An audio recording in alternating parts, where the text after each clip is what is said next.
नमस्ते। दिल्ली भारतीय जनता पार्टी के सभी साथियों को मेरा नमस्कार। दिल्ली के आप सभी बूथ कार्यकर्ताओं से बात करना मेरे लिए बहुत ही खुशी का अवसर है, क्योंकि सालों तक मुझे इस काम में बड़ा आनंद रहा है और स्वाभाविक है, ऐसे कार्यक्रम का मैं हमेशा इंतजार करता रहता हूं। हजारों बूथ कार्यकर्ताओं ने इस कार्यक्रम के लिए सोशल मीडिया के माध्यम से ढेर सारे सुझाव रखे हैं। नमो ऐप के जरिए भी हजारों सुझाव आए हैं। मेरा बूथ सबसे मजबूत, ये केवल एक कार्यक्रम नहीं है, ये भारतीय जनता पार्टी की जीवंतता, भारतीय जनता पार्टी की जड़ों की ताकत, और जिन जड़ों से भारतीय जनता पार्टी का विस्तार हुआ है, उसके मूल में आप सब कार्यकर्ताओं ने जिसे अपना जीवन मंत्र बनाया है, वो है मेरा बूथ सबसे मजबूत।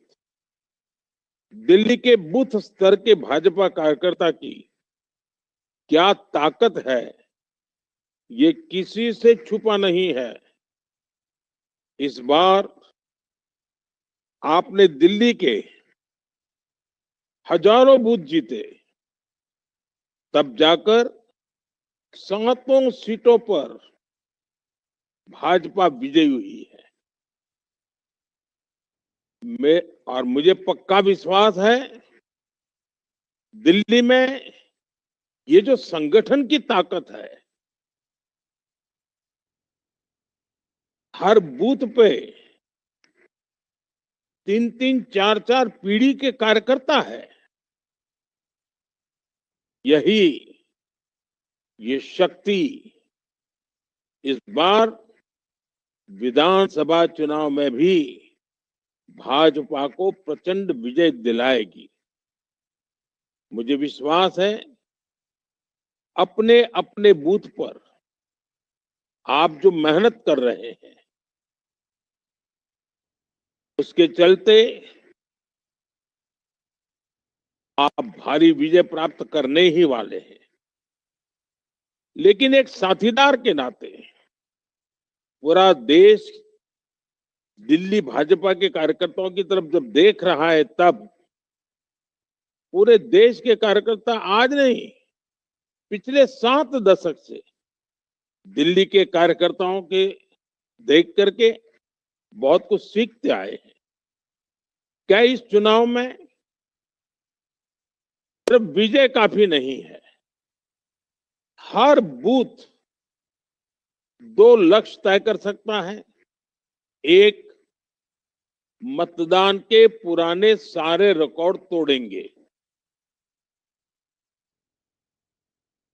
पिछले 10 साल में जितना मतदान हुआ है, उससे ज्यादा मतदान हमारे बूथ में होगा। दूसरी बात, मामूली विजय नहीं, हर बूथ पर भाजपा को 50% से ज्यादा वोट कैसे मिले, और इसके लिए बूथ में रहने वाले सब नागरिकों का दिल जीतना है, उनकी दुआएं लेनी है। और इसलिए विजय ही नहीं, लेकिन 50% से ज्यादा वोट वाला बूथ का विजय। और ऐसी सरकार हमको बनानी है। मेरा ये विश्वास इसलिए भी बढ़ रहा है, क्योंकि दिल्ली में जहां भी भाजपा कार्यकर्ता जा रहा है, वहां दिल्ली के लोग उनका स्वागत कर रहे हैं, उत्साह से उनके साथ विकसित दिल्ली की चर्चा कर रहे हैं। वहीं आपने जो आपदा का संकट ढाया है, उनको लोग पहचान गए हैं। पहले जो आप वाले लगते थे वो अब आपदा वाले लगते हैं, और लोग खुल्लम खुल्ला नाराजगी व्यक्त कर रहे हैं, उनके झूठ का नकाब उतार रहे हैं, उनसे सवाल पूछते हैं, वादे याद कराते हैं, दुर्दशा की लीस्ट दिखा रहे हैं। दिल्ली की जनता और विशेषकर दिल्ली की हमारी माताएं बहनें आज भाजपा को चुनाव जिताने के लिए खुद इलेक्शन कैंपेन का नेतृत्व कर रही है, खुद सड़कों पर देर रात तक काम कर रही है। भाजपा की जीत पक्की करने के लिए दिल्ली की जनता पक्के निर्धार के साथ निकल पड़ी है। साथियों, आपको 5 फरवरी को दिल्ली के लोगों को ज्यादा से ज्यादा संख्या में पोलिंग बूथ तक पहुंचाना है। ठंड कितनी ही क्यों न हो, हमें सुबह से ही मतदान की तीव्रता बढ़ाना है। हमें याद रखना है कि सबसे बड़ा लक्ष्य यहां भाजपा सरकार बनाने का है। दिल्ली को आपदा ने जो आप पार्टी ने आपदा से, मुसीबतों से, संकट में डाला हुआ है, आपदा से मुक्त कराना है। और जब ऐसा होगा तभी दिल्ली को विकसित भारत की विकसित राजधानी बनाने का संकल्प सिद्ध हो पाएगा। पिछले 25 साल में जो लोग जन्मे हैं या जो आज 35-40 साल के लोग हैं, उनको बर्बादी ही बर्बादी देखने को मिली है। उन्होंने आशा छोड़ दी है, निराशा के गर्त में डूब चुके हैं। एक बार दिल्ली में नया विश्वास पैदा करने के लिए इस 25 साल की सारी बुराइयों से बाहर निकल करके एक नए संकल्प के साथ आगे बढ़ना है। मैं जानता हूं कि दिल्ली का हर बूथ कार्यकर्ता इसके लिए तैयार है, ऊर्जा से भरा हुआ है। मैं भी भाजपा कार्यकर्ताओं से बात करने के लिए बहुत ही उत्सुक हुए। आप में से कौन साथी सबसे पहले बात करेंगे? नमस्कार आदरणीय प्रधानमंत्री जी, मैं सुंदर चौधरी। सुंदर जी नमस्कार। नमस्कार आदरणीय प्रधानमंत्री जी, मैं बूथ नंबर 32 बूथ पालक सादरा विधानसभा पूर्वी दिल्ली से बात कर रहा हूँ।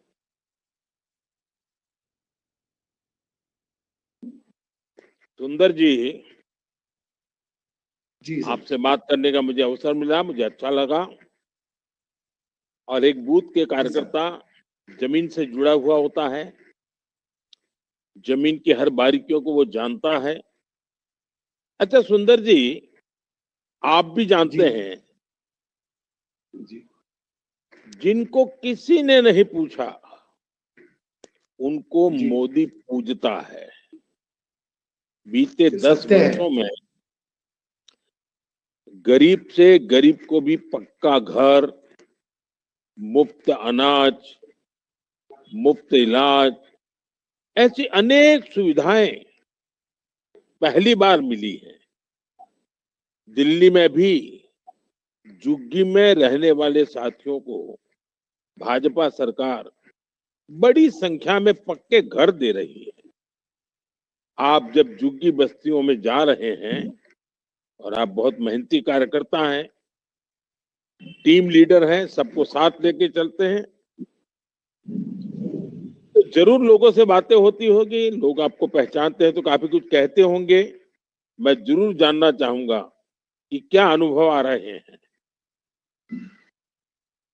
आदरणीय प्रधानमंत्री जी, जब हम झुग्गी बस्ती में जाते हैं तो वहां के निवासी भारतीय जनता पार्टी की तरफ एक उम्मीद भरी नजरों से, एक आशा भरी उम्मीद से देखते हैं कि केवल मोदी जी है जिनके मार्गदर्शन में देश आगे बढ़ रहा है और हमारा जीवन स्तर में बदलाव आएगा। दिल्ली में भारतीय जनता पार्टी की सरकार बनाने का उन्होंने मन बना लिया है। आपदा सरकार जो पिछले 11 साल से झूठ बोलती आई है, उनसे पूरा सभी झुग्गीवासी समझ गए हैं। जहां झुग्गी वही मकान, जो ये योजना, इस योजना के तहत सभी झुग्गी वासियों में एक कॉन्फिडेंस है, एक उम्मीद है। और चाहे पहले भी लगभग 30,000 जो दिल्ली में फ्लैट मिले हैं, वो लगभग सभी लोगों को परिचित है उनसे। मैं एक वाक्य बताना चाहूंगा कि मैं जी बताइए। अराधक नगर झुग्गी कैंप में गया साहब। वहां पे एक लगभग 74-75 साल की महिला, उन्होंने मेरे गले में भाजपा का पटका देखा, मेरे को बुलाया, अरे भैया आप मोदी जी की पार्टी से? मैंने कहा हाँ जी अम्मा जी। अरे भैया वो जो 5 रुपए की कोई थाली आप बना हुआ भोजन भी देंगे? मैं कहा अम्मा जी ये हमारा वादा है और मोदी जी की गारंटी पूरी होने की गारंटी है। राशन आपको मिल रहा है? उन्होंने कहा हाँ भैया 3 किलो गेहूं और 2 किलो चावल प्रति व्यक्ति मिलता है। मैंने कहा अम्मा जी जहां आप रहते हो यहाँ पे पक्के मकान मोदी जी बना के देंगे? कह रहे हाँ मुझे उम्मीद है, अभी नए साल पे भी दिल्ली में बनाए। ये उन महिला को मालूम था कि नए साल पे। मैंने कहा अम्मा जी आपको कैसे मालूम चला? कह रहे बेटा टीवी से मैंने देखा, वो अशोकनगर में, अशोक विहार को अशोकनगर वो अम्मा इतना जानती है। मैंने कहा अम्मा आपकी कितनी उम्र है? अम्मा ने कहा बेटा जब मैं 1-2-3 साल की थी तो देश आजाद हुआ था।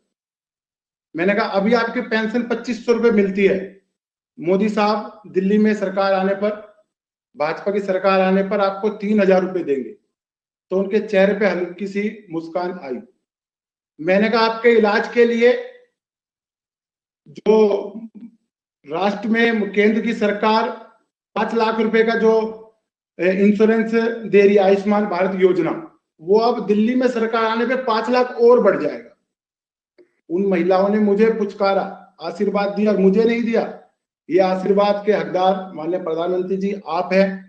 उन अम्मा का आशीर्वाद आप तक पहुंच गया है मेरे माध्यम से। मैं उन अम्मा ने जो उनकी आंखों में एक विश्वास है भारतीय जनता पार्टी के प्रति, वो देखने लायक था। ये एक एक झुग्गीवासी को मालूम है सर। सुंदर जी, बहुत अच्छा।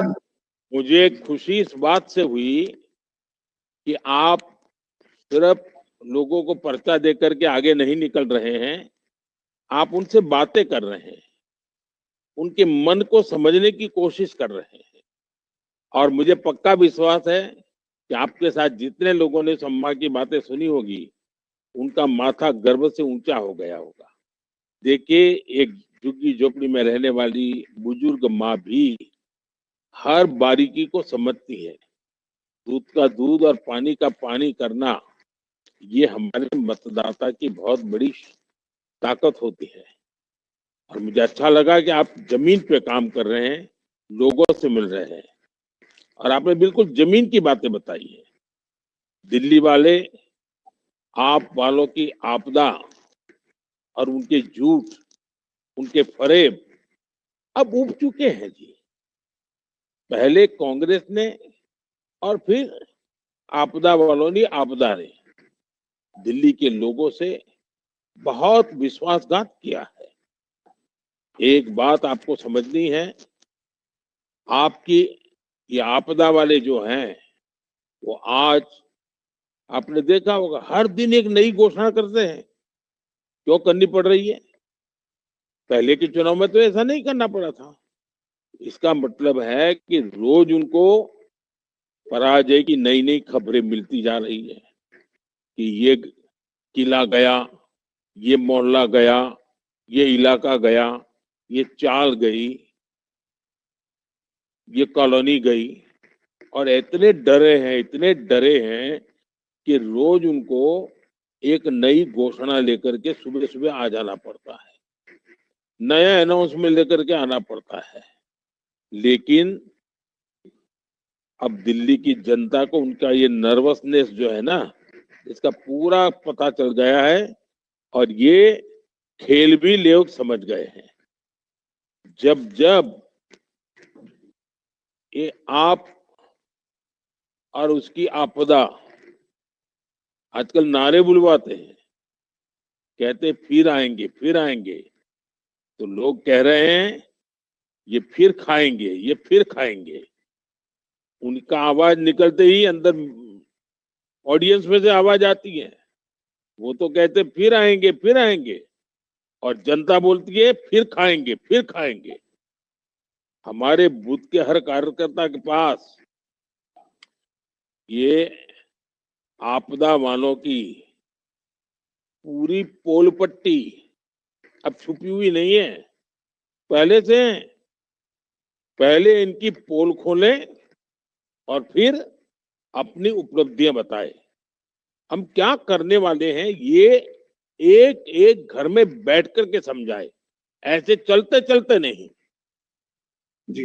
अब जैसे झुग्गी बस्तियों के लिए इन्होंने क्या क्या बातें नहीं की थी, उनकी हर बात आपदा बन गई।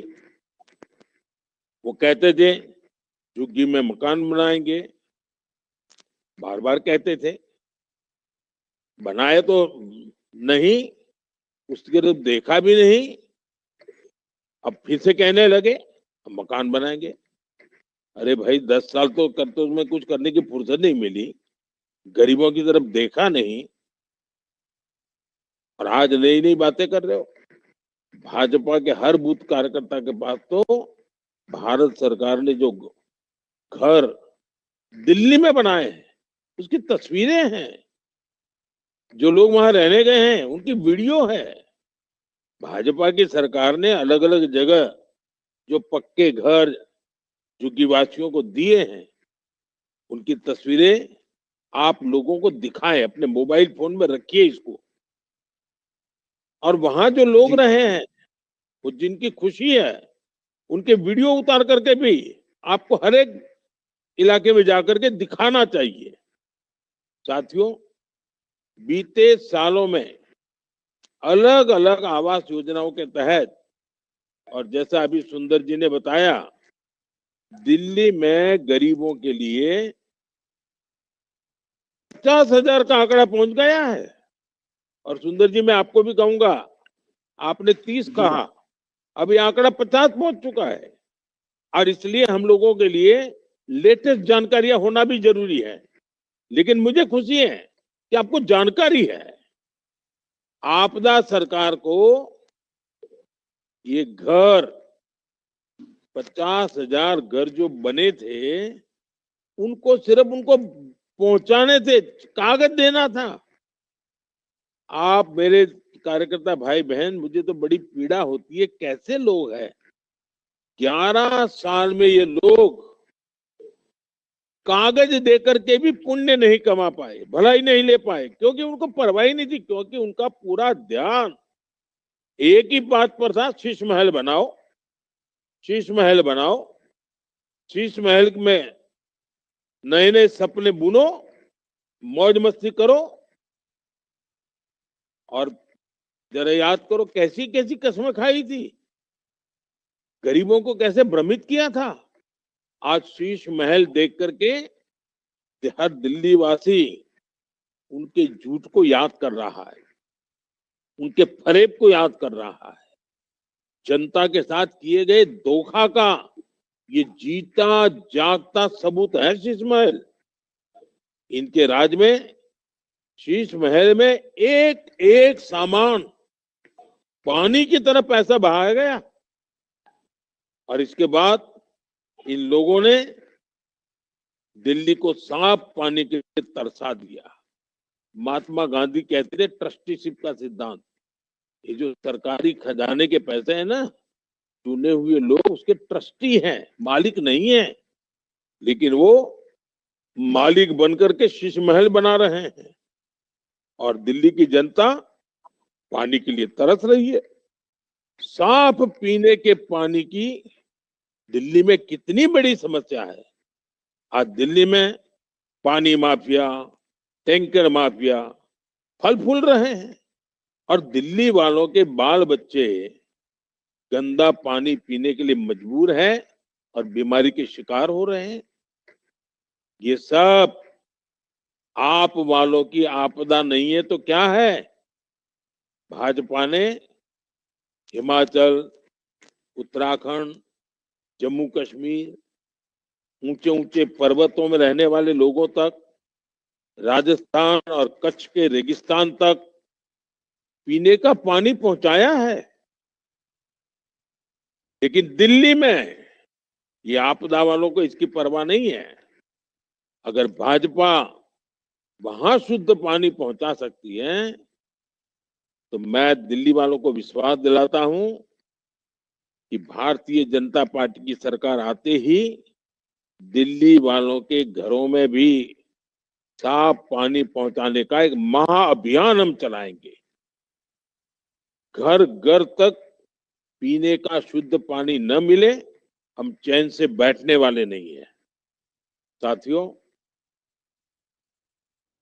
आपदा वालों ने दिल्ली की हेल्थ सर्विस को भी बर्बाद कर दिया है, उसमें भी घोटाला किया है।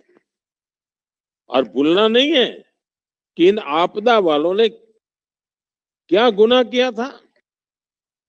यूपी, बिहार, उत्तराखंड, राजस्थान के जो साथी कई कई सालों से यहां सेवा करते रहे, इन लोगों ने झूठ फैलाकर उनको दिल्ली से भगाने की साजिश रची। रातों रात बस पकड़ने के लिए मजबूर कर दिया गया। और आपको याद होगा वो सारे चित्र, कितनी भयंकर आपदा। ये आपदा वाले पूर्वांचल के लोगों को कितनी नफरत करते हैं, कितना जहर इनके दिलों में पड़ा है।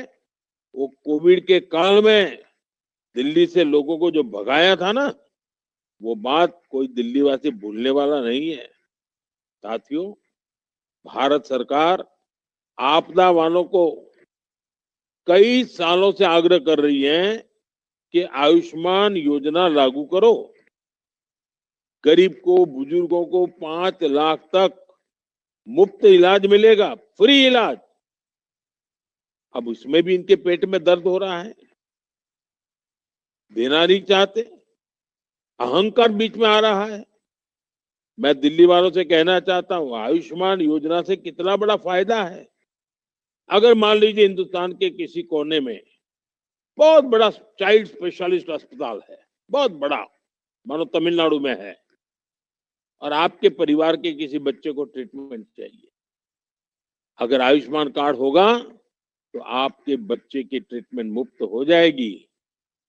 लेकिन ये आपदा वाले जो बातें करते हैं, जो अड़ंगा डाल करके रोक करके बैठे हैं, आपका बच्चे का क्या हाल होगा ईश्वर जाने। अगर आप व्यापार के काम के लिए गए हैं, पढ़ने के लिए गए हैं, कहीं कोई मुसीबत आ गई, बीमार हो गए, तो वहां की अस्पताल भी आपको मुफ्त में इलाज करेगी क्योंकि आपके पास कार्ड है। लेकिन यही कार्ड, आयुष्मान कार्ड, ये आपदे वाले घुसने नहीं देते। क्यों? उनको दिल्ली के लोगों की परवाह नहीं है। साथियों, मुझे पक्का विश्वास है कि अब पूरी शक्ति एक एक मतदाता पर केंद्रित करिए। हर बूथ में 10 कार्यकर्ता, 15 कार्यकर्ता, 20 कार्यकर्ता की टोली बनाइए, 2-2 कार्यकर्ताओं की एक टीम बनाइए। हर टीम को 10-10 परिवार का जिम्मा दे दीजिए और अब 5 फरवरी तक उनको उस 10 परिवार पर ही ध्यान केंद्रित करना चाहिए। अगर पूरे पोलिंग बूथ के हर परिवार को आपने ऐसे काम बांट दिया तो आने वाले 10-15 दिन में उनका इतना परिचय गहरा हो जाएगा तो वो मतदान भी सुबह सुबह करवा पाएंगे। चलिए, काफी बातें की आपके साथ। आइए अगले अपने किसी साथी के साथ बात करते हैं। अब कौन बात करेगा मेरे से? नमस्कार प्रधानमंत्री जी। नमस्ते भैया। मेरा नाम रवि कुमार है। मैं रवि मॉडल जी टाउन नमस्ते। विधानसभा से नमस्ते। मैं मॉडल टाउन विधानसभा से बूथ नंबर 10 का अध्यक्ष हूँ। करते क्या है भैया? मैं एक ड्राई कंपनी है, उसके अंदर व्यवसाय करता हूँ। अच्छा अच्छा। तो आप सच्चे अर्थ में सफाई का काम कर रहे हैं। हाँ जी, हाँ जी। तो फिर आप दिल्ली की सफाई की बारी आई है हमारे सबके जिम्मे। हाँ जी, हाँ जी, हाँ जी। जो अभी तो बर्बादी बहुत की है। अच्छा देखिए रवि जी, हाँ जी, आप तो जानते हैं भाजपा ने मध्यम वर्ग को, मिडिल क्लास को देश की इकोनॉमी की रीढ़ माना है। हम मिडिल क्लास की एस्पिरेशंस को समझते हुए शिक्षा से लेकर स्वास्थ्य तक हर आधुनिक सुविधाएं बना रहे हैं। लेकिन ये आप वालों ने आपदा ने दिल्ली में मिडिल क्लास को सिर्फ मुसीबतें दी हैं। समस्याएं ही समस्याएं दी है। आप जब कॉलोनियों में जाते हैं, खास करके मध्यम वर्गीय परिवारों से मिलते हैं, तो आपका संवाद क्या होता है, बातें क्या होती है, मैं जरा जान सकता हूँ आपसे? हाँ जी। संवाद होता बताइए। है सर, वो संवाद होता है, लोगों से बातचीत होती है। लोगों का रिएक्शन बहुत बहुत ज्यादा, मतलब इतना खराब है आपदा के खिलाफ, बहुत ज्यादा। क्योंकि पीने के लिए पानी, लोग घर घर में पानी नहीं है पीने के लिए, लोग जाते हैं खरीद कर पानी पीते हैं, जिससे कि वो कहते हैं कि भाई हम इतने पैसे नहीं कमा सकते जो कि हम इतना खरीद के पानी पी सकें। और काफी गुहार लगाते हैं कि भाई हमारे गली मोहल्ले में पानी नहीं है, टूटी नालियां हैं, सड़कें भी टूटी हुई हैं। यानी शराब तो मिलता है, पानी नहीं मिलता है। हाँ जी, हाँ जी। हम्म। नहीं, सरकार ने जो काम किए हैं वो उनके ध्यान में होते हैं क्या? भारत सरकार ने जो काम किए हैं। हाँ जी, हाँ जी, उनसे तो बड़ी प्रसन्नता मिल रही है आपका नाम सुनकर। और मतलब बोलते हैं तो इतना उत्साहित हो जाते हैं, वो कहते हैं कि भाई मोदी जी को लेकर आओ ना। मैं कह रहा मोदी जी को आप लेकर आओगे, हम नहीं लेकर आएंगे। आपसे बहुत ज्यादा दुखी हैं वो लोग। आपदा में तो मतलब उनको जीना दुश्वार कर रखा है, उन लोगों को झूठ में बका बका कर। और पेंशन भी नहीं मिल पा रही है, काफी सारी समस्या है जिनसे वो लोग जूझ रहे हैं। और ये रोज नया नया झूठ बोलते हैं, हर चीज में फरेब करते हैं। इसका लोगों को ध्यान होता है क्या? लोग इसकी बात की चर्चा करते हैं क्या? हाँ जी, हाँ जी, करते हैं, इसकी चर्चा करते हैं। अभी लोगों को बहुत जल्दी इन्होंने एक झूठ दिया है कि भाई हम 2100 रुपए देंगे जीतने के बाद। आप लोग पंजाब में थे तो आपने वादा किया था 1000 रुपए का, आपने वहां तो पूरा किया नहीं, तो आप दिल्ली में आके कैसा कर देंगे?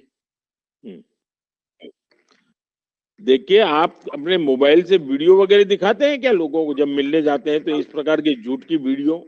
हाँ जी, हाँ जी, बहुत सारी झूठ की वीडियो दिखाते हैं इन लोगों को, और लोग कहते हैं कि हाँ ये तो सच बात है। नहीं तो उन्होंने देखी होती है पहले, कि आप दिखाने के बाद ही देखते हैं? नहीं, उन्होंने देखी भी होती है, हम लोग दिखाते भी हैं, ये देखिए ये क्या हो रहा है आपके क्षेत्र में, ना कोई काम देखिए, हो रहा है ना। मेरा आपसे आग्रह, आपके पोलिंग बूथ में एक भी ऐसा नागरिक ना हो जिसके मोबाइल में इनके झूठ की सारी वीडियो पहुंची ना हो। खुद उन्हीं के मोबाइल में पहुंचाइए, वहीं उनके जी, सामने लेकर के उनको आप फॉरवर्ड कर दीजिए, जी, और उनको कहिए कि आप समय निकाल के पूरा परिवार देखिए। और जी, हमारा कुछ नहीं है, उनके ही शब्द हैं। उन्होंने 5 साल पहले बोला क्या, आज क्या बोल रहे हैं? 7 साल पहले बोले क्या, आज क्या बोल रहे हैं? 9 जी, साल पहले क्या बोले, आज क्या बोल रहे हैं? दुनिया जी, तुरंत समझेगी। चलिए रवि जी, मुझे लगता है कि आप बहुत सारे साथियों के साथ एक बूथ को संभालने के लिए पूरी ताकत लगाए हुए हो। भारत सरकार मध्यम वर्ग का ease of living, middle class का ईज ऑफ लिविंग के लिए या ईज ऑफ ट्रैवल के लिए आज इतना सारा बजट खर्च करती हैं। हमने दिल्ली के मध्यम वर्ग की एस्पिरेशन को एड्रेस किया है। आज दिल्ली में चप्पे चप्पे तक मेट्रो पहुंची है, नेशनल हाईवे और एक्सप्रेसवे का जाल है, ये सब भारत सरकार कर रही है। दिल्ली के टॉप 10 बड़े अस्पतालों में से अधिकतर भारत सरकार के जिम्मे है।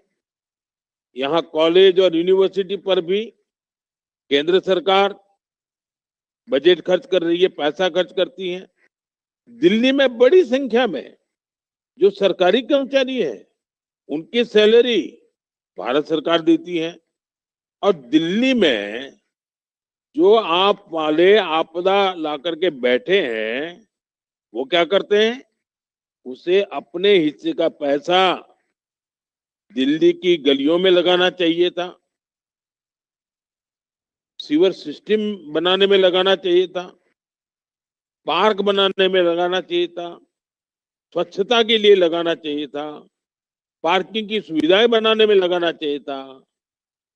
लेकिन ये आपदा वालों ने अपना एक बूथ कार्यकर्ता पर इनकी पोल खोलने की बड़ी जिम्मेदारी है और सबूत के साथ खोलना चाहिए। आपके मोबाइल में सब वीडियो होंगे तो आप सबूत के साथ बता सकते हैं। आप अपने बूथ की हर उस गली को वहां की तस्वीरें खींचे, वीडियो बनाए जहां गंदा पानी बह रहा है, नाले टूटे हुए हैं, अपने अपने बूथ की खुदी हुई सड़कें, गड्ढे, इसके वीडियो, जो गंदगी के ढेर हैं उनकी तस्वीरें और लोकेशन के साथ लगा करके शेयर करें। आपको मालूम है ये नए नए जब आए तो लोगों को कहते थे कि वीडियो बनाओ, और शीला दीक्षित के कोई भी लोग आते हैं पैसे देते हैं तो वीडियो बनाओ। आज वो बोलते ही नहीं है, वीडियो का नाम नहीं देते। क्यों? क्योंकि उनको पता है कि उनके पाप खुल करके मोबाइल फोन में चमक रहे हैं। साथियों, बिजली के बिल का कितना बड़ा झटका मिडिल क्लास को लगा है, इस पर भी हर बूथ कार्यकर्ता को आपदा वालों को एक्सपोज करना है। आपदा वालों के चलते दिल्ली वालों के हजारों रुपए के बिजली के बिल बढ़ गए हैं। दूसरी तरफ भारतीय जनता पार्टी क्या कर रही है? भाजपा सरकार देश के लोगों के लिए पीएम सूर्य घर मुफ्त बिजली योजना लाई है। अभी इस योजना को लागू हुए कुछ दिन ही हुए हैं और मैं काशी का एमपी हूं। इतने कम समय में काशी में 10,000 घरों में ये सोलर पैनल लग चुके हैं। अब ये कहते हैं ना 1,000 रुपया देंगे, 2,000 देंगे, 2,500 देंगे। लोगों को बताना, मोदी भारत सरकार 78,000 रुपया देती है, 1,000 2,000 नहीं। और आपके घर पर पीएम सूर्य घर योजना लागू हो सकती है। इससे आपके बिजली का बिल तो जीरो हो जाता है, लेकिन अतिरिक्त बिजली बेच करके आप कमाई कर सकते हैं।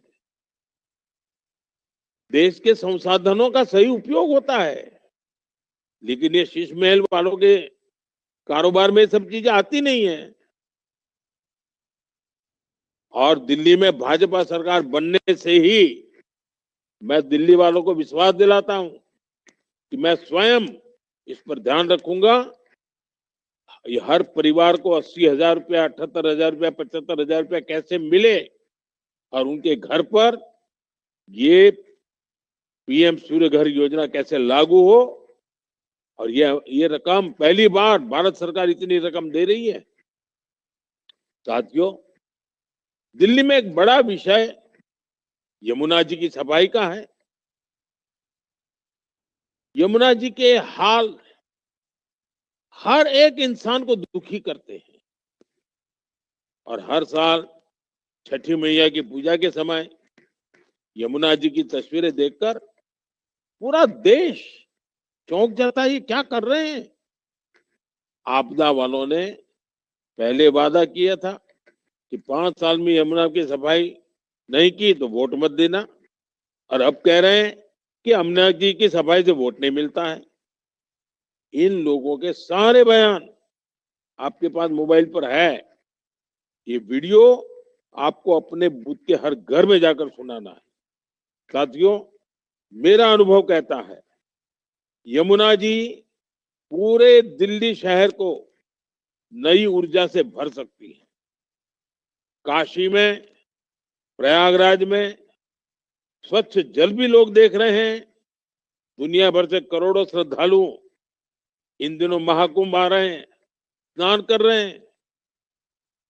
आप आजकल देखते हैं गुजरात में, आपने देखा होगा साबरमती में नर्मदा का पानी बह रहा है और पूरे शहर की, पूरे राज्य की स्नान बन गई है। आधुनिक रिवर फ्रंट बन गया है।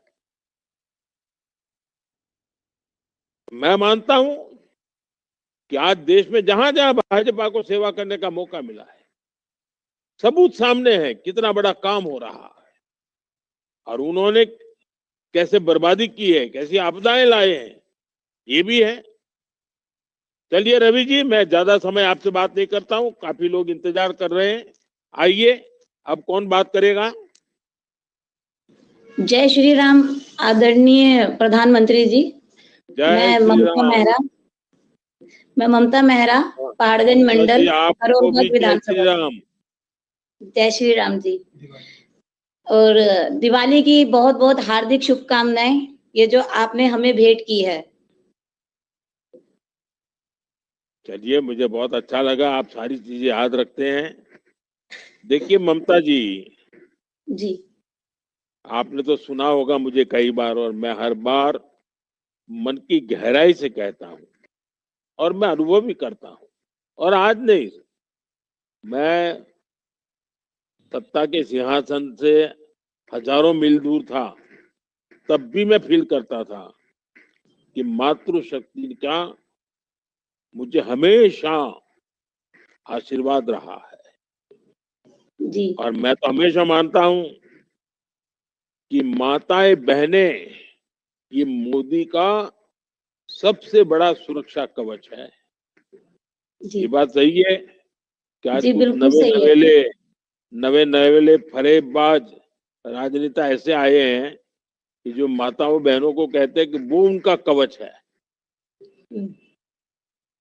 मोदी कहता है माताएं बहनें मोदी का कवच है। इतना बड़ा फर्क है सोचने का। जी। और जब माताएं बहनें इतना बड़ा सुरक्षा कवच मुझे दे रहे हैं, जी, तो मुझे भी उनकी सेवा करना, दिन रात उनके लिए नए नए विचार करना, नई योजनाएं लाना, उनके लिए भलाई के लिए काम करना, ये मैं अपना पवित्र कार्य मान के कर रहा हूँ। यहाँ दिल्ली भाजपा ने माताओं बहनों के लिए, हमारे जो दिल्ली भाजपा के लोग हैं, माताओं बहनों की बहुत सारी घोषणाएं की है, बहुत सारी योजनाएं रखी है। संकल्प पत्र अब आ गया है तो उसकी चर्चा भी होती होगी, आप लोग जाते होंगे, बातें होती होगी। ममता जी, आपसे मैं सुनना चाहता हूँ, क्या लोग क्या कह रहे हैं? आदरणीय मोदी जी, जिस तरीके से आपने जो घोषणा पत्र निकाला है, मंडल में महामंत्री होने के नाते मैं डोर टू डोर भी जा रही हूँ। मैं एक शक्ति केंद्र भी हूँ। मैं जाती हूँ, मैं लोगों के बीच में सुनती हूँ जो आपने जो ये संकल्प पत्र निकाला है, जिस तरीके से 21,000 रुपए महिलाओं के लिए, जो गर्भवती महिलाएं हैं उनके लिए आपने ये घोषणा की है। 2500 रुपए की आर्थिक मदद जो आपने महिलाओं के लिए किया है, उससे वो महिलाएं अति उत्सुक हैं और बहुत खुश हो रही हैं इस चीज को देखते हुए। मैं मार्शल आर्ट से भी बिलोंग करती हूँ। मैं जो लड़कियां हैं उनको फ्री में सेल्फ डिफेंस की ट्रेनिंग भी देती हूँ। और जो ये आपका घोषणा पत्र है, तो ममता जी, आप ये मार्शल आर्ट कहाँ से सीख के आ गई? सर एक्चुअली मैं ब्लैक बेल्ट होल्डर हूँ स्पोर्ट्स जीत कोनेडो से। अच्छा अच्छा। और जो आपने संकल्प पत्र दिया है भाजपा का, उसे हम हमारे लोकप्रिय निगम पार्षद श्री मनीष चड्ढा जी हैं, उनके साथ उनका हमें पूर्ण सहयोग मिलता है। उनके साथ मिलकर हम लोग हर बूथ पर जा रहे हैं और आपकी गारंटी जो मोदी जी की गारंटी है ना, वो पूरी पब्लिक, पूरी महिलाएँ उन तक ये चीज़ पहुँच रही है और वो आगे से हमें खुद जवाब देते हैं कि हाँ जी, मोदी की गारंटी है तो इसका मतलब जो वो कहेंगे वो करेंगे। जिस तरीके से वो लोग अपने 2100 वाले फॉर्म निकाल रहे हैं, उसपे उनको विश्वास हो ही नहीं रहा क्योंकि आपने जो 2500 वाला, जो 2500 रुपए वाला आपने एक संकल्प पत्र अपना जारी किया है, उससे हमें बहुत मदद मिल रही है। हम आगे जा रहे हैं और जो हमारी यहाँ की महिलाएँ हैं करोलबाग विधानसभा की, उनको वहाँ से ज़्यादा आप पर विश्वास हो रहा है कि नहीं मोदी जी की गारंटी है, तो सब सही ही होगा। देखिए ममता जी, मुझे तो चुनाव का काफी लंबा अनुभव रहा है। एक बड़ी जी, इंटरेस्टिंग घटना सुनाता हूँ। जी, 2007 में गुजरात में चुनाव थे। तो कांग्रेस वालों ने क्या किया कि एक नमूना के लिए एक मैदान में एक मकान बना करके खड़ा किया। कार्डबोर्ड का मकान बनाया था उन्होंने और हुँ, फिर लोगों से उसकी फोटो दिखा करके बताते थे कि हम ऐसा घर आपके लिए बनाएंगे। फिर फॉर्म भरवाते थे और मीडिया वाले भी लगातार दिखाते, देखो कांग्रेस वाले ऐसे मकान बनाने वाले हैं, गरीबों के लिए ऐसा मकान बनाने वाले हैं। और हुँ, सबको लगता था ये इतना बढ़िया आइडिया है इनका कि वो चुनाव जीत जाएंगे। जी, लेकिन गुजरात की जनता जानती थी कि ये मकान कार्डबोर्ड का बना करके दिखा करके, फॉर्म भरा करके, योजना का कार्ड दे करके ये जो फरेब करते हैं वो बाद में मुकर जाते हैं। और हाँ कांग्रेस जी, बुरी तरह हार गई थी। ये दिल्ली में भी ये लोग कांग्रेस की नकल कर रहे हैं और ये कार्ड दे रहे हैं, फॉर्म भरवा रहे हैं और उनकी पंजाब में सरकार है, सबको डुबो हुँ, दिया उन्होंने। कांग्रेस वाले जी, भी यही करते हैं। तो ये तरह उनके जो कारनामे हैं, अब जनता भली भांति जानती है। मेरा तो गुजरात का अनुभव है। ऐसा हाँ जी, बढ़िया मकान करके दिखाया था और इतने फॉर्म भरवाए थे और बाद में तो पता चला वो फॉर्म भरवाने के भी पैसे मार लेते थे चोरी छुपी से। जी, खैर मैं उन बातों में नहीं जाता हूँ, लेकिन ममता जी मैं ये जरूर कहूंगा जी, बूथ के हर कार्यकर्ता को जी, जी, आज ये कांग्रेस वाले, ये आपदा वाले जो घोषणाएं कर रहे हैं हाँ जी, उन पर दिल्ली की जनता का कोई भरोसा नहीं है। नहीं, हिमाचल की लाखों बहनें आज जी, भी कांग्रेस का वादा पूरा होने का इंतजार कर रही हैं। हाँ जी, पहले हरियाणा फिर महाराष्ट्र की बहनों को भी कांग्रेस ने ऐसी झूठी घोषणाओं से भ्रम में डालने की कोशिश की थी। ये आपदा वाले तो कांग्रेस से भी 2 कदम आगे हैं। कांग्रेस हाँ जी, में बर्बादी और बुराइयां आने में 7 दशक लग गए। जी, इनको तो 7 महीने में सारी बुराइयां कांग्रेस की आ गई और अब तो पिछले 9 साल में उन्होंने उस बुराइयों को भी डबल कर दिया है। हाँ जी, आप याद कीजिए, आपदा ने पंजाब हुँ, की बहनों को 1000 रुपया हर महीने देने का वादा किया था।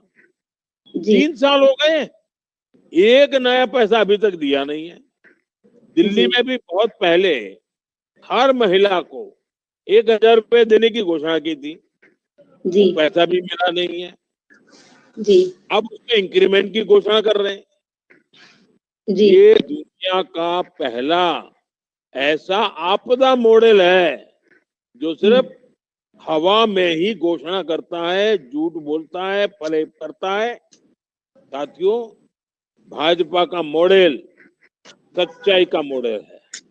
जी, हमने चुनाव के समय वायदा किया था कि बुजुर्गों को आयुष्मान योजना के दायरे में लाएंगे।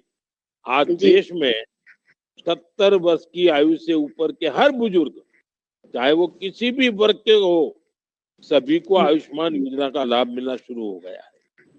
जी, मध्य प्रदेश की भाजपा सरकार ने लाडली बहना योजना शुरू की और उसका पूरा पैसा बहनों बेटियों को दिया। महाराष्ट्र की भाजपा सरकार ने भी लाड़की बहना योजना के तहत बहनों को पैसा दे दिया। उड़ीसा में हमने चुनाव से पहले सुभद्रा योजना की घोषणा की थी। अभी सरकार बने 1 साल भी नहीं हुआ है। सरकार में आते ही हमने सुभद्रा योजना का पैसा महिलाओं के खाते में भेजना शुरू कर दिया। साथियों, आपको कुछ काम और भी करने हैं। अपने संकल्प पत्र में क्या उनके लिए है, नागरिकों के लिए क्या है, माताओं बहनों के लिए क्या है, युवकों के लिए क्या है, ये बारीकी से बताना चाहिए। आपके बूथ में पाइप से सस्ती गैस का कनेक्शन जहां जहां आया है वहां भी लोगों को बताना है कि ये केंद्र की भाजपा सरकार कर रही है। जिन इलाकों में पाइप से गैस कनेक्शन नहीं पहुंचा है, मेरी तरफ से उनको बता दीजिए, गारंटी दे देना कि वहां भी पहुंचने वाला है। आपके बूथ में मुद्रा योजना की लाभार्थी कितनी बहनें हैं, इसकी लिस्ट निकालिए, उनसे भी मिलिए। उत्साह से बातें की और आप खेल की दुनिया में भी अच्छा का नाम कमा रही है, मैं आपको भी बधाई देता हूँ। लेकिन मैं विश्वास करता हूँ। जी जी ममता जी, कुछ कह रही थी आप? मैं सिर्फ इतना कह रही थी कि इस बार हमने आपदा को हटाना है और भाजपा को ही लाना है। ये मैं अपने पूरे विधानसभा की तरफ से आपको एक गारंटी देती हूँ। ये भी मोदी जी की ही गारंटी है कि हम लोग आपदा को हटाएंगे और भाजपा को लाएंगे। वाह, बहुत बढ़िया। चलिए, आपके मुंह में घी शक्कर। आइए, आगे कौन है? आदरणीय प्रधानमंत्री जी, मेरा आपको सादर नमस्कार। नमस्कार भैया। मेरा नाम कमलेश कुमार यादव है। मैं संगम विहार विधानसभा दक्षिण दिल्ली लोकसभा में 50 नंबर बूथ का बूथ पालक हूं। जिले में उपाध्यक्ष और झुग्गी विस्तार की योजना का संयोजक के रूप में कार्य कर रहा हूं। कमलेश जी नमस्कार, मुझे बहुत अच्छा लगा और आपने बहुत बढ़िया तरीके से अपना परिचय बताया। मतलब कि आप बिल्कुल संगठन के पक्की मजबूती वाले कार्यकर्ता दिखते हो जी। मेरे अनुभव से मैं कह सकता हूँ। मैं 1989 से भारतीय जनता पार्टी का एक कार्यकर्ता हूँ जी। वाह, देखिए आपकी बात में ही पता चल जाता है कि आप कितने जड़ों से जुड़े हुए संगठन की हर बारीकी से जुड़े कार्यकर्ता है। अच्छा कमलेश जी, आप जैसे सीनियर कार्यकर्ता को तो बहुत सी बातें मालूम होती है। अब मैंने लाल किले से कहा था कि भारत की युवा शक्ति विकसित भारत के निर्माण का एक बहुत मजबूत पिलर है। बीते 10 वर्षों में बड़ी बड़ी कंपनियों के लिए, स्टार्टअप्स के लिए ढेर सारे अवसर बने हैं, लेकिन दिल्ली में आपदा वालों की आपदा ऐसी मुसीबतें लाती रही है, युवाओं से फरेब करती रही है। अब ये सब युवा जान गए हैं। कमलेश जी, आप जैसे अनुभवी कार्यकर्ता जब जाते हैं तो खुले मन से युवाओं से गप्पे मारते होंगे, बातें करते होंगे। मैं सुनना चाहता हूँ युवाओं से क्या बातें सुनने को मिलती है? मोदी जी, सबसे ज्यादा आज अगर परेशान है इस दिल्ली के अंदर तो मुझे लगता है कि हमारा युवा परेशान है। जो युवा अपने आप को कहीं ना कहीं इस देश के आगे बढ़ाने में अपना नाम करना चाहता है, जैसे पढ़ना चाहता है, तो कोई भी जो हमारे आईटी सेक्टर में बच्चे हैं, जो जिन्होंने बीटेक किया है, साइंस से पढ़े हुए बच्चे हैं, उनको किसी भी तरह का दिल्ली के अंदर इन 10 सालों में किसी भी कोई सहायता नहीं मिली, कोई कॉलेज नहीं खुला, कहीं ऐसा नहीं है जहां हमारा बच्चा यहाँ दिल्ली में पढ़कर और दिल्ली में सर्विस कर सके। हमारे यहाँ पढ़ने के बाद बच्चा और राज्यों में जा रहा है। सबसे ज्यादा अगर ठगा हुआ महसूस इस आपदा सरकार में कर रहा है तो मुझे लगता है कि युवा कर रहा है। मैं कोचिंग सेंटर कई ऐसे हैं जिनमें हमारा संगम विहार में जाना होता है, तो वो बहुत परेशान है, क्योंकि हमारे यहाँ न तो साउथ दिल्ली के अंदर माननीय प्रधानमंत्री जी जो स्कूल हैं, जो इन्होंने कहा था कि हम स्कूल खोलेंगे, इन्होंने 63 स्कूल खोले, 500 का वादा किया, और उसमें भी सबसे बड़ी परेशानी ये है कि साइंस के स्कूल नहीं है, गिनती के स्कूल है साइंस के, और जिनके अंदर बच्चों का एडमिशन नहीं हो पाता तो वो बच्चे आगे जाकर करेंगे क्या।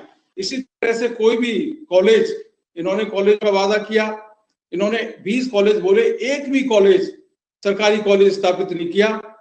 उसकी वजह से आज हमारे यहाँ युवा सबसे ज्यादा इस दिल्ली के अंदर इस आपदा सरकार से परेशान है।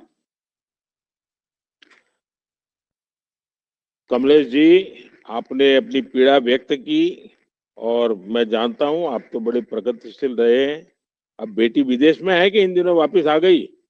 बेटी अभी विदेश में है, पीएचडी किया है मोदी जी, उसने अभी उसका पीएचडी क्लियर हुआ है। हाँ। और जी कमलेश जी, आप तो हमेशा युवा पीढ़ी के बीच रहने वाले कार्यकर्ता रहे हैं और दिल्ली के युवा इस बार मन बना चुके हैं। मुझे भी जितनी जानकारियां मिलती हैं तो यही बात सुनने को मिलती है। इस बार दिल्ली के 100% युवाओं का वोट भाजपा को, एनडीए को ही मिलने वाला है। बिल्कुल। दिल्ली का युवा चाहता है दिल्ली में रोजगार, स्वरोजगार के अवसर बढ़े, दिल्ली स्टार्टअप हब बने, यहाँ उसकी युवा एस्पिरेशंस के हिसाब से काम करने वाली सरकार हो। इसलिए दिल्ली के युवा की पहली पसंद भाजपा है। दिल्ली का युवा आपदा वालों से नफरत करता है और सजा करने के मूड में है। उसने देखा है कि कैसे आपदा वालों ने दिल्ली से झूठ बोला, घोटाले किए। भाजपा के हर बूथ कार्यकर्ता को दिल्ली की युवा की आवाज बनना है। अपने बूथ के हर फर्स्ट टाइम वोटर से मिलना भी आपकी प्राथमिकता होनी चाहिए। आप संकल्प पत्र में दिल्ली के नौजवानों के लिए जो घोषणा की गई है वो उनके साथ बैठ करके बातें करते करते चर्चा करके बताइए। और ये आपदा वाले जोर शोर से दावा करते हैं दिल्ली में स्कूलों के लिए ये क्या किया बोलते रहते हैं, लेकिन सच्चाई क्या है वो लोग जानते हैं। लेकिन हमें बार बार याद कराना होगा।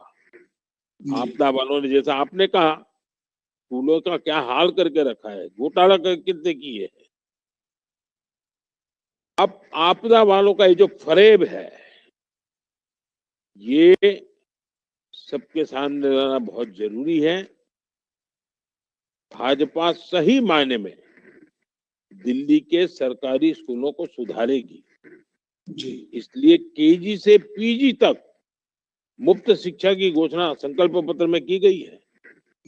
इसी तरह नौकरियों को लेकर भी आपदा वाले सिर्फ फर्जी घोषणाएं करते हैं और भाजपा सरकार नौजवानों के लिए कैसे काम करती है ये उदाहरण भी हर भाजपा कार्यकर्ता को पता है। अब हरियाणा में देखिए, सरकार बनते ही खर्ची पर्ची के बिना भाजपा ने परंपरा शुरू की, वहां 10 साल से चल रही है। और अभी जब सरकार बनी तुरंत बिना खर्ची बिना पर्ची लोगों को, हजारों नौजवानों को नौकरी का ऑर्डर मिल गया।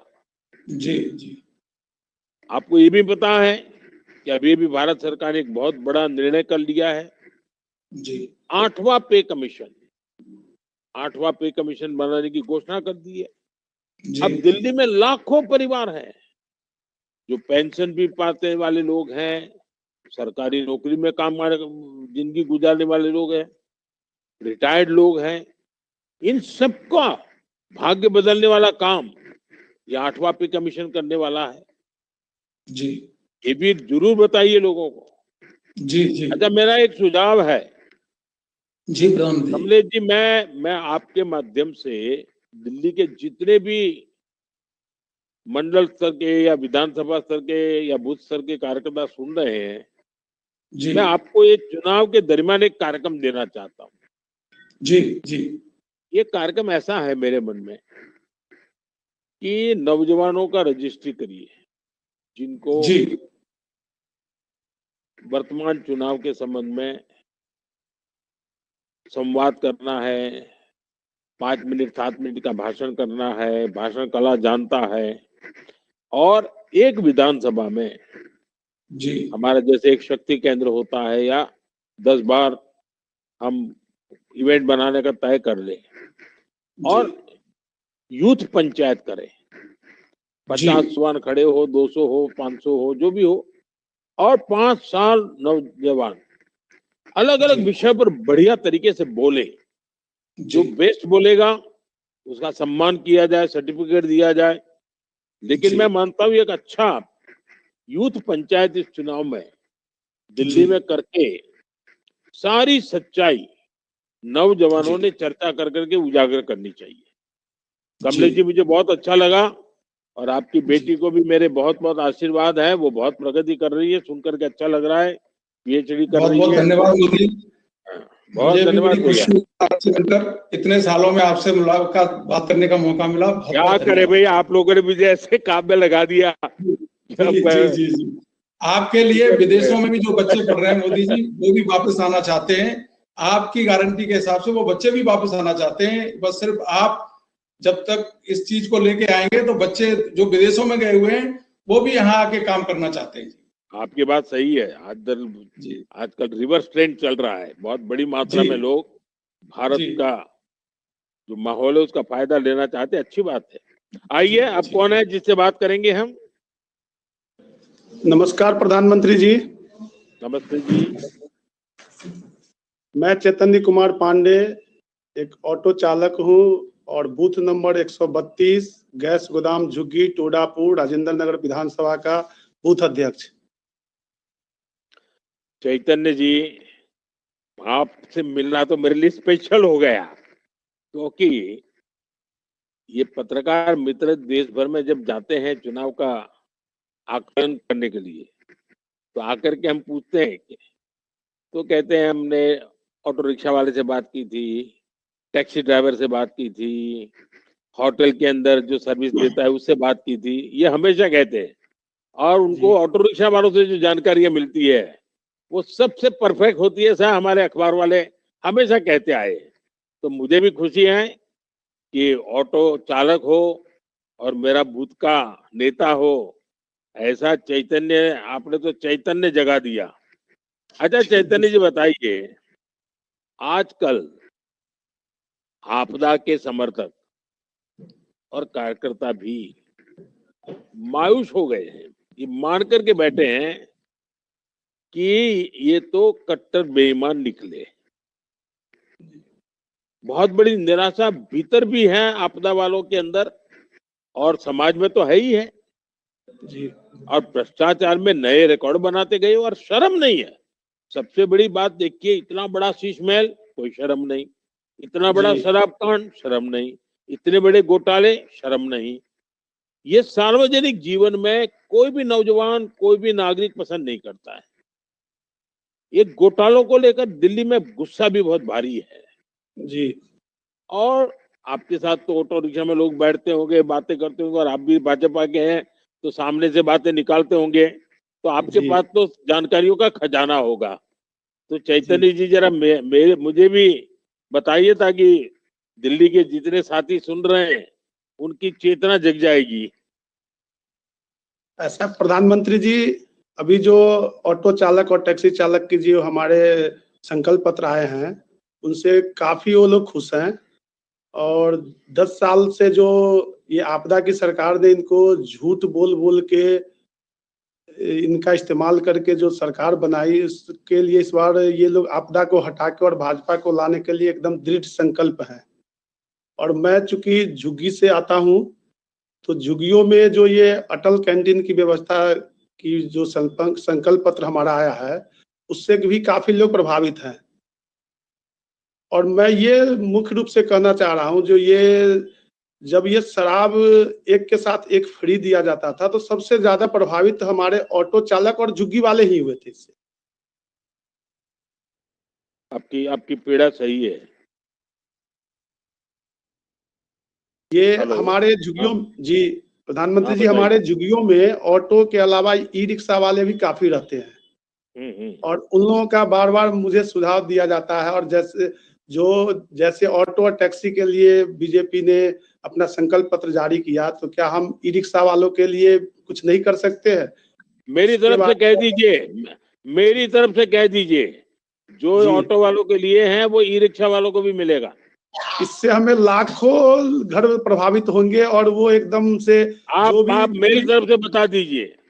ये जी दिल्ली भाजपा के लोगों से मैं बात कर लूंगा और जी मैं उनको समझाऊंगा कि भाई ये छूट गए हैं, इनकी चिंता करो। और जरूर दिल्ली भाजपा के लोग मेरी बात जरूर मानेंगे।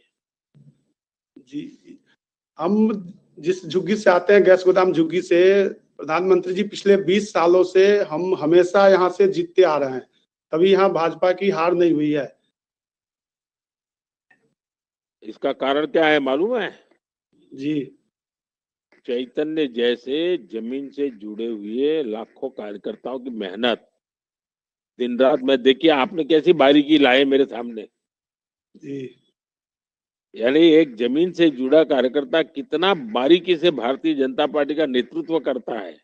और ये खुशी देखिए कि झुग्गी पे काम करने वाला मेरा चैतन्य, मेरा साथी जो ऑटो चलाता है, उसको खुद की चिंता तो है ही, लेकिन ई रिक्शा वाले की भी चिंता वो करता है। और वो देश के प्रधानमंत्री को इस बात समझाने में सफल हो जाता है और प्रधानमंत्री उसकी बात मान लेता है।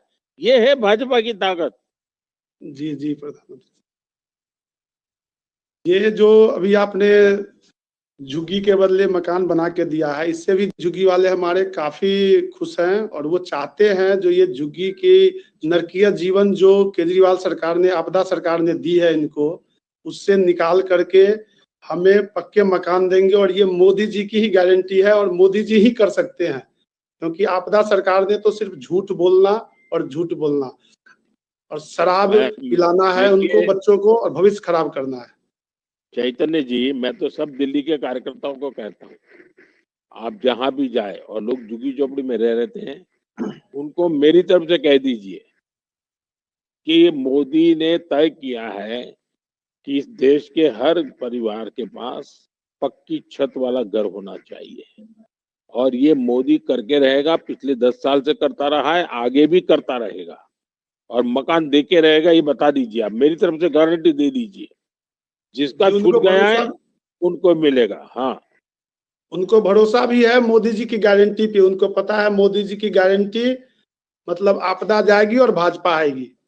वाह अच्छा भाई चैतन्य जी, मुझे आपने भ्रष्टाचार को लेकर, आप तो जानते ही हैं, कांग्रेस और आपदा दोनों का ट्रैक रिकॉर्ड, आपके ऑटो रिक्शा में बैठने वाले सब लोग बातें करते होंगे।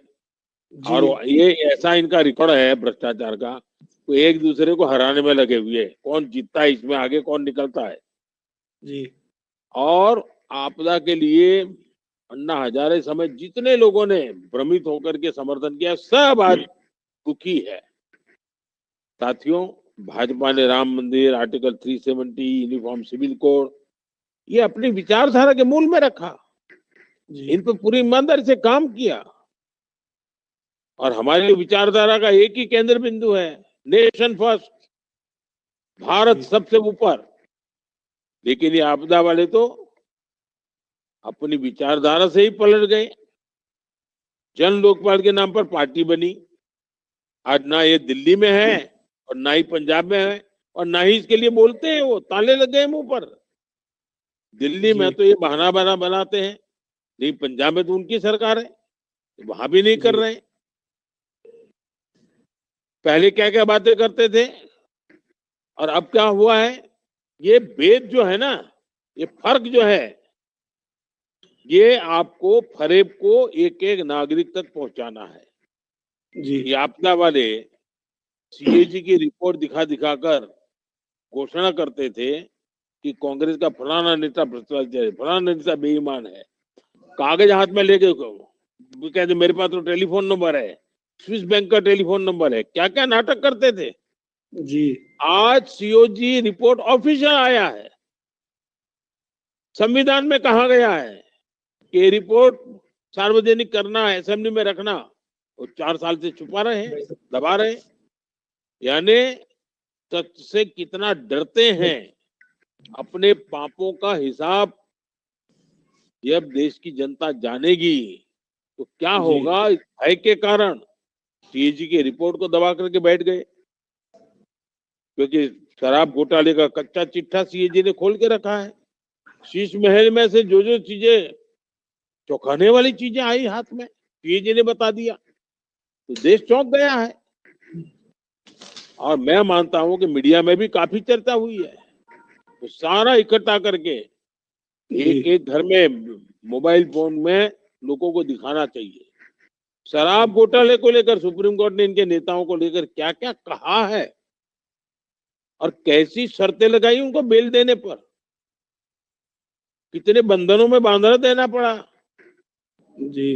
ये हर बूथ को बता देना चाहिए कि कोर्ट ने इन पर कितनी पाबंदियां लगाई हैं। आप दिल्ली की जनता को बताएं कि भाजपा सरकार बनते ही सबसे पहले सीएजी की रिपोर्ट को विधानसभा में पेश किया जाएगा जी। ताकि लोगों को सत्य का सारा सबूत लोगों के हाथ लग जाए। साथियों, मुझे बात कर करके बहुत अच्छा लगा। मैं ज्यादा समय आपका लेना नहीं चाहता हूं क्योंकि चुनाव में आपको भी बहुत सारी जिम्मेवारी है, बहुत सारे घरों तक पहुंचना है, एक एक मतदाता तक पहुंचना है। साथियों, दिल्ली वाले दो चीजों को लेकर एकदम साफ है। मैं दिल्ली के नागरिकों की बात कर रहा हूं और भाजपा का हर कार्यकर्ता इस बात को महसूस करता होगा। दिल्ली वाले कह रहे हैं कि 14-15 साल की सरकार देखी, फिर बीते 11 साल से आपदा को भुगता, आए ने 25 साल बहुत बड़ा समय होता है और इसलिए सामान्य मानवी कह रहा है आपदा को हटाकर रहेंगे, भाजपा को लाकर रहेंगे। आप देखिए, हिंदुस्तान में कई शहर है, उनकी अपनी अब एक छवि बन रही है, हर एक शहर की पहचान बन रही है, लेकिन दिल्ली आज भी केंद्र सरकार से जानी जाती है, भारत का राजधानी के रूप में जानी जाती है।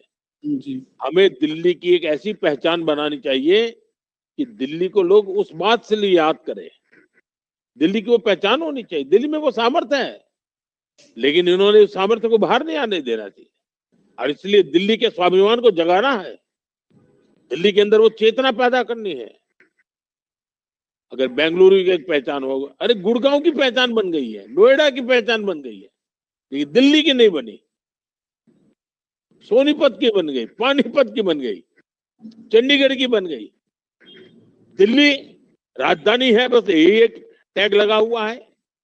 दिल्ली का सामर्थ्य बहुत है, इन्होंने दिल्ली के सामर्थ्य को दबोच के रखा है और इसलिए दिल्ली के स्वाभिमान को मैं जानता हूं, दिल्ली के सामर्थ्य को मैं जानता हूं, दिल्ली के लोगों के एक्सप्रेशन को मैं जानता हूं। हमें उनके लोगों की आशा आकांक्षा को जो दिल्ली बनाना है और दुनिया भर में दिल्ली की अपनी एक स्वतंत्र पहचान जिससे दिल्ली जाना जाए। साथियों, दिल्ली में ये आपदा वालों का तो एक ही काम है, हर चीज का आरोप किसी दूसरे पर मर देना, झगड़े करता रहना, सिवाय झगड़े उन्होंने कोई काम नहीं किया। दिल्ली के लोगों का बहुत नुकसान हुआ है और दिल्ली में अब आवश्यकता है डबल इंजन की सरकार। आस पड़ोस के राज्यों से भी अच्छा तालमेल रखे, केंद्र साथ के भी मिलकर चले, शक्ति इतनी इकट्ठी करनी है ताकि दिल्ली को हम पिछले 25 साल की जो खोट है, 25 साल का जो गड्ढा है, वो हमें 5 साल में भरना है और दिल्ली को आगे ले जाना है। साथियों, मैं पक्का मानता हूं कि दिल्ली के नागरिक इस बार भाजपा को ये दायित्व देने के लिए कृत संकल्प है, ये अवसर देने के लिए तैयार है। बूथ कार्यकर्ता के नाते हमारा पहला काम ये होना चाहिए कि दिल्ली के हर वोटर तक हमारा मिलना होना चाहिए और एक बार नहीं, 2 बार नहीं, 3-3 बार मिलना होना चाहिए।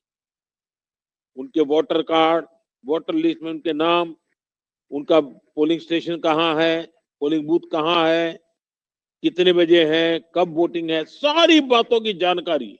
उम्मीदवार है तो उम्मीदवार का मशीन के अंदर कितने नंबर पे नाम है, ईवीएम पर पहले नंबर पर है, तीसरे नंबर है, 5वें नंबर कहाँ पर है, सारी बातें एक एक मतदाता को बतानी चाहिए। और मैं तो मानता हूं अभी से एक टीम बनाइए जो लास्ट डे के काम के लिए हो। जब 5 बजे प्रचार पूरा हो जाएगा, 3 तारीख शाम को 5 बजे प्रचार पूरा हो जाएगा, तो 3 शाम से लेकर के 5 रात और 8 तारीख को काउंटिंग, ये भी अलग काम होते हैं। बहुत सी चीजें बारीकियों से, मतदाता सूची पहुंचे नहीं पहुंची, पोलिंग बूथ एजेंट बना कि नहीं बना, एजेंट का सर्टिफिकेट मिल गया कि नहीं मिल गया, फोटो पहुंच गया, बहुत काम होते हैं। अभी से बूथ में पोलिंग के दिन करने के लिए टीम तैयार कर लीजिए और उनको क्या क्या काम करने हैं वो करते रहे। और अभी जो संगठन का काम कर रहे हैं, मतदान का काम कर रहे हैं, वो अभी से काम करना शुरू करते हैं। वोटर कार्ड उनको जाते हैं तो कौन कौन से आईडी प्रूफ लेके जाना पड़ता है, उनके पास क्या क्या होना चाहिए। दिल्ली में मैक्सिमम वोटिंग हो हर बूथ में, वह बूथ में वोटिंग का रिकॉर्ड बनाना है जी। पुराने रिकॉर्ड तोड़ने का काम बूथ में होना चाहिए। और ये अगर बूथ के कार्यकर्ता करेंगे तो मुझे पक्का विश्वास है कि 50% से अधिक वोट से जीतने का जो हमारा बूथ का संकल्प है। अपने बूथ में अलग अलग काम, एक और काम, इस बार दिल्ली भाजपा के लोगों की एक इच्छा थी और मुझे भी लगा कि मुझे दिल्ली के नागरिकों के, मैं 10 साल से दिल्ली में रह रहा हूं, दिल्ली के हवाला पानी में ही मेरा गुजारा हो रहा है, तो मेरा भी एक नागरिक के नाते भी कर्तव्य बनता है कि दिल्ली के मतदाताओं से बात करूं। और इस बार मैंने एक चिट्ठी लिखी है हर मतदाता के लिए, हर घर के लिए चिट्ठी लिखी है। मेरे बूथ के कार्यकर्ताओं से मेरा आग्रह है कि मेरा पत्र लेकर के हर घर में जाइए और हो सके तो उन सब परिवार के लोगों को बिठा करके मेरा पत्र उनके सामने पढ़िए और फिर उनके हाथ में दीजिए। तो आप मेरे साथी हैं, मेरा काम इतना जरूर करेंगे कि मेरा पत्र घर घर में जाकर के खुद पढ़े और फिर उनको दे करके आए। इतना आप जरूर करिए। देखिए, बूथ में अलग अलग प्रकार के लोग होते हैं। कोई कपड़े सिलने वाला होगा, कोई दिहाड़ी मजदूरी करने वाला होगा, कोई गुरुई होगी, कोई दुकानदार होगा। हर एक का अलग अलग कंसर्न होता है। हमें उसका जो संबंध वही मैसेज देना चाहिए। उसको लगना चाहिए हाँ उसके लिए भी कुछ है। ये भाजपा का संकल्प पत्र एक ऐसा गुलदस्ता है कि उस गुलदस्ते में उसके लिए भी कोई न कोई अवसर है। और घोषणा पत्र में से ऐसी बातें चुने जो बूथ के जो महत्वपूर्ण लोग हैं उनका ध्यान केंद्रित करे। देखिए, हमारे सीनियर सिटीजन्स हैं, उन्हें तो जरूर मिलना चाहिए, उनके पास अनुभव होता है, वो चीजों को चलाने, उनकी बात अड़ोस पड़ोस के लोग भी मानते हैं। साथियों, मुझे पूरा भरोसा है कि आप मेहनत करने में कोई कमी नहीं रखेंगे, एक एक परिवार तक पहुंचने का संकल्प लेकर निकल पड़ेंगे। विकसित भारत बनाने में दिल्ली का बहुत बड़ा योगदान हो, ये मेरे लिए भी बहुत आवश्यक है, देश के लिए भी बहुत आवश्यक है। और इसलिए दिल्ली में ऐसी सरकार चाहिए जो दिल्ली वासियों के सपने भी पूरे करे और देशवासियों को भी प्रेरणा दे, दिशा दे। देश के लोग दिल्ली से बहुत कुछ सीखना चाहते हैं, वैसा दिल्ली हमें बनाना है। तो साथियों, आज आप सबसे मुझे बात करके के अच्छा लगा। पोलिंग बूथ के कार्यकर्ताओं से बात करना मतलब कि जमीन में जो भाजपा की जड़ें हैं, उन जड़ों से एक नए प्रकार की प्राण शक्ति प्राप्त करना। तो मेरे लिए आज का संवाद व्यक्तिगत जीवन में भी प्राण शक्ति भरने वाला संवाद है। तो मैं सुंदर चौधरी जी का, रवि कुमार जी का, ममता जी का, कमलेश यादव का, चैतन्य पांडे जी का भी बहुत आभारी हूं कि आपने बहुत अच्छे ढंग से वहां की जानकारियां मुझे दी और दिल्ली के कार्यकर्ताओं ने इतना बड़ा कार्यक्रम किया है। जो जानकारी मुझे मिल रही है, बहुत ही गर्व होता है आपकी मेहनत पर, आपकी प्लानिंग पर, आपकी मैनेजमेंट पर। बहुत बहुत बधाई, बहुत बहुत शुभकामनाएं।